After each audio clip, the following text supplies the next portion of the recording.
Code of Conduct for the Followers of the Imam. Majlis 11. We should fear the Imams. Those who know the proper position of the Imams should fear them as much as they fear God, and respect them as much as they respect God.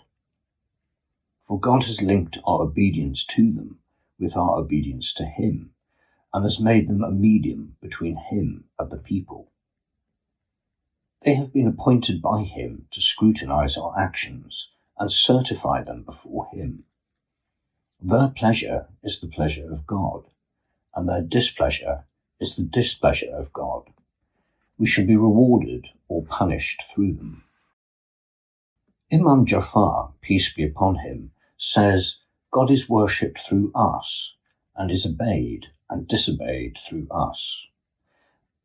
He who obeys us obeys God, and he who disobeys us disobeys God.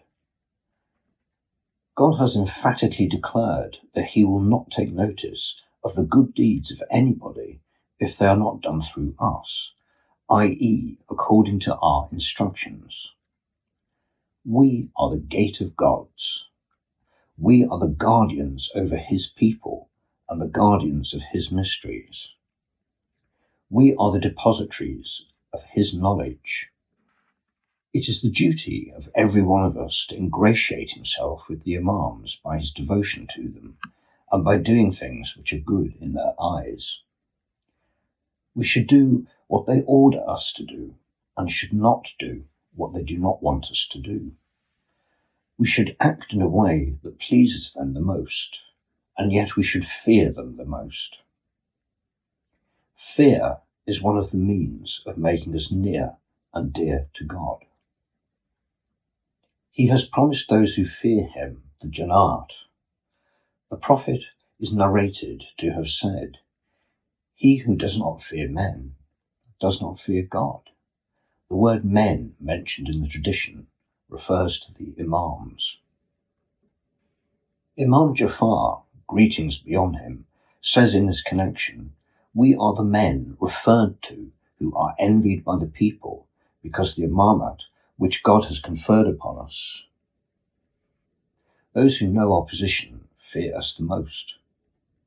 God says, none fears God excepting the learned from amongst His servants. Again, He says, O men of learning, fear me.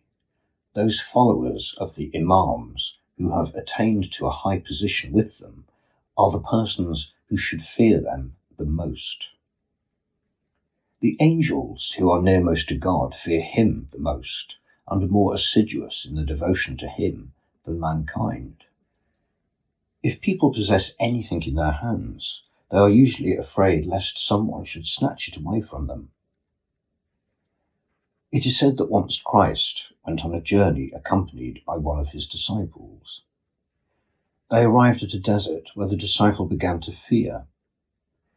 When his fear increased, Christ said to him, Have you got anything with you? The disciple said yes. He took out a piece of gold and showed it to him. Christ asked him to throw it away. When he threw it away and said nothing, when he forgot everything about the piece of gold, Christ said, This is the place where one has to fear. The disciple said, O breath of God, we have nothing with us to make us fear. The one who has attained a high position before the Imam should revere him the most and fear him the most. If he takes care to see that he does not do anything which should lower him in the estimation of the Imam, if he keeps away from indulging in things which are prohibited by God, and if he plays his amanat and fulfills all his obligations to Him and lives a life which is above suspicion, even then he should not feel secure in his position. He should continue to fear Him and keep a strict watch over his conduct. For neglect is the root of sins. The angels who fear God more than all His creatures and are more devoted to Him than the rest commit no sins, yet they fear lest they should commit it. He who does not fear a particular thing has a false notion of security and takes no precautionary measure to ensure his safety. We must bear in mind that by fearing the Imams, we respect their position and safeguard their dignity. We must know this well and should always preserve our awe for them, not only in our words and deeds, but also in our thoughts. We should not do things which are disliked by them and which lower us in their estimation. If we do so, we shall be depriving ourselves of the favours they usually confer upon us. In short, we should be incurring their wrath. May God protect us from this, and may we not do these things which call for their wrath. Most of the people suffer because they become overconfident of themselves and become proud of their good deeds or their relationship with the Imams. They imagine that it is their own actions which are responsible for their elevation.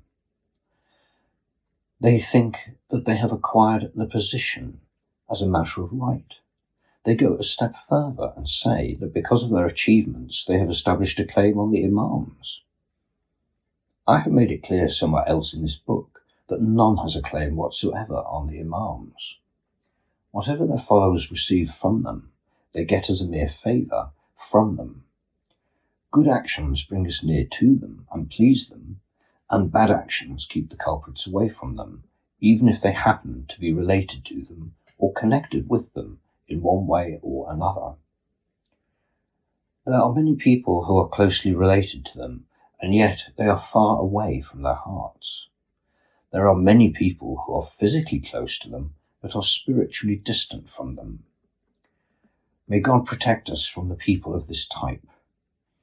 Those who do not know the true position of the Imams and are not known to them, although their condition before God is not an enviable one, and they are deprived of his mercy, all the same are better than those people who have been turned away by the Imams and are kept at a distance. O Mu'mins, try to gain intimacy with the Imams by your good deeds, but do not be deceived by your intimacy with them or by your good deeds. Let not your intimacy with them mislead you and embolden you to indulge in wrongdoing.